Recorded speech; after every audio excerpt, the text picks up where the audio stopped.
E aí galera retada, beleza? Meu nome é Jefferson Ribeiro, você está no Cangaceiro HQ.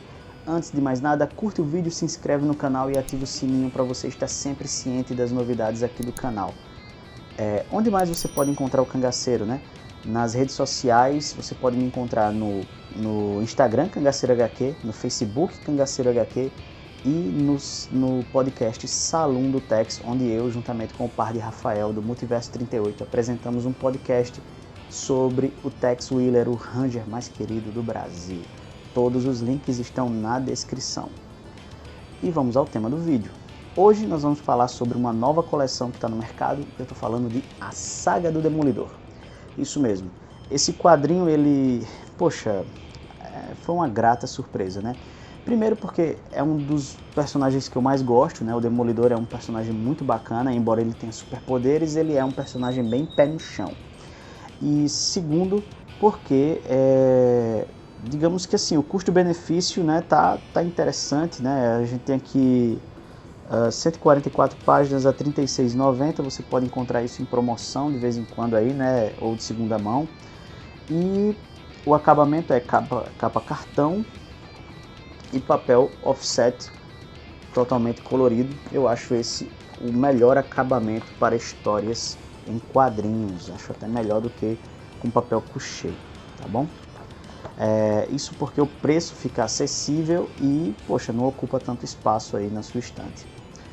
E aqui nós temos as clássicas histórias do herói escritas por Anne Nocent, que é uma mulher que roteirizou o Demolidor aí na década de 80, logo após o Frank Miller ter reformulado o personagem e marcado toda a trajetória dele, né? E aqui nós temos essa fase maravilhosa, grande parte dela, quase toda ela, inédita no Brasil, né? Vão ter algumas partes aqui que foram publicadas, mas muito aqui é inédito aqui no país. Então vale muito a pena você adquirir esse material, sim, se você gosta do personagem, tá bom? E se você não gosta, é um ótimo ponto de partida. Então, aqui nós vamos ter são quatro histórias, se eu não me engano. 1, 2, 3. Eu acho que são. Isso mesmo, né? São 4 ou 5 histórias, enfim, que a gente vai ser apresentado aqui, né? A primeira história chama-se O Sonhador Americano. E aí vai falar sobre aquele cara, né, que é patriota pra caramba, foi um soldado e meio que é rejeitado pela sociedade, ele não consegue se encontrar no mundo civilizado porque o diálogo dele é com armas, é com bomba, é com violência. E esse cara, ele ao mesmo tempo quer frear essa agressividade dele, né, para poder evitar que esse cara, que é uma bomba relógio realmente, né, exploda em meio à sociedade. A Natasha, né, a Viúva Negra, é mandada para encontrar ele, né, e ela acaba se aliando aí ao Demolidor para recuperar esse cara, que ele também tem algumas habilidades sobrenaturais. É uma história bem bacana, né, e que mexe bastante assim com esse questionamento, né, em torno do patriotismo, né, e a valorização, né, dos soldados, né, todo esse amor à pátria que muitas vezes é pura hipocrisia, né, porque os soldados, os agentes que legitimam esse amor, eles são completamente descartáveis. A segunda história chama-se Acompanha as Garras. É uma história que faz um crossover, né, entre o Dentes de Sabre e o Demolidor.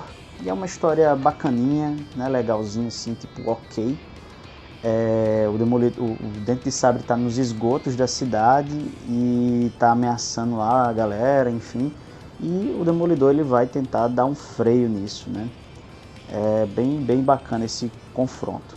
Temos aí uma história dupla envolvendo um personagem chamado Podridão, né? E ele é um cara que tem, como posso dizer assim, ódio do mundo, né? Ele acha que o mundo está contaminado, as pessoas são contaminadas, é um cara racista, é um cara xenofóbico, e o Demolidor ele vai lidar com isso porque assim, ele acha que é a lei, que é ele que vai purificar o mundo, e ele encontrava no Demolidor um paralelo, porque o Demolidor, ele meio que combatendo os criminosos, também estava purificando o mundo, mas esse cara é completamente pirado, porque ele começa a matar as pessoas, né? Ele vira tipo um serial killer que o Demolidor precisa deter.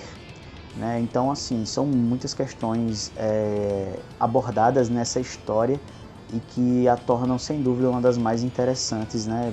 Lembrando que é uma história dupla, né? São dois volumes, duas partes aqui acontecendo nesse volume. E a última história... Ah não, tem mais uma que chama-se Natal Sombrio, que é uma história... é uma história de um artista meio circense, assim, o cara é meio que um prestidigitador, e ele começa a se arriscar e ganhar notoriedade, mas aí o Demolidor quer impedir que ele se machuque, né, se equilibrando por aí e tal, né, e assim, por um lado você vê as pessoas se revoltando contra o Demolidor, achando que ele estava tipo, com inveja do cara e tal, mas não era bem isso, né? E o cara, ao mesmo tempo, queria encontrar uma razão para existir, né? Um momento em que ele não era apenas um entretenimento, né? E ali ele estava realmente inspirando as pessoas. Isso é bem interessante, que as questões abordadas nessa história. A última história desse volume chama-se O Assassino do Caviar, e é, para mim, a minha preferida, na verdade, porque vai falar do seguinte, né? Temos aqui um cara que ele é tipo de um sindicato, uma coisa assim, e ele vai falar com o chefe, né, sobre essas questões trabalhistas e tal, e acidentalmente, né, o chefe é um cara bem soberbo, cheio da grana, né, esses donos de empresas e tal, e ele mata o cara, né, humilhando ele, dizendo, você é dono de tudo isso, então toma aqui, enche o cara de comida e tal. E esse cara também se torna aí um serial killer, mas ele só mata pessoas ricas, e as pessoas ricas ficam com medo dele, começam a doar dinheiro, mas tudo por medo, né, e esse assassino ele começa a criar uma comoção, né, na cidade, onde os trabalhadores se juntam a ele assim em admiração, né, e o Demolidor quer impedir que esse cara saia matando e muitas vezes até desmerecendo causas sociais, lutas trabalhistas, porque a gente sabe que essa alternativa da violência, da morte e tal, não resolve as coisas, cara. Então é uma história muito densa, muito intensa e com várias questões envoltas aqui que eu pretendo comentar com vocês em um outro vídeo. A gente vai fazer um vídeo só sobre essa história, porque ela é, sem dúvida, muito interessante, muito rica em questões a serem debatidas. No mais, eu adorei esse quadrinho, assim, esse primeiro volume, pretendo continuar aí acompanhando. A Inocente, ela é uma roteirista sensacional, que ela dialoga com, claro, com as questões do seu tempo, mas é uma história que ela sobrevive ao longo dos anos e vale muito a pena acompanhar. Então, gente, esse foi o vídeo de hoje, né? A saga do Demolidor, vale muito a pena, vai atrás. E se você assistiu até aqui, muito obrigado, curte, se inscreve, compartilha e bora ler quadrinhos.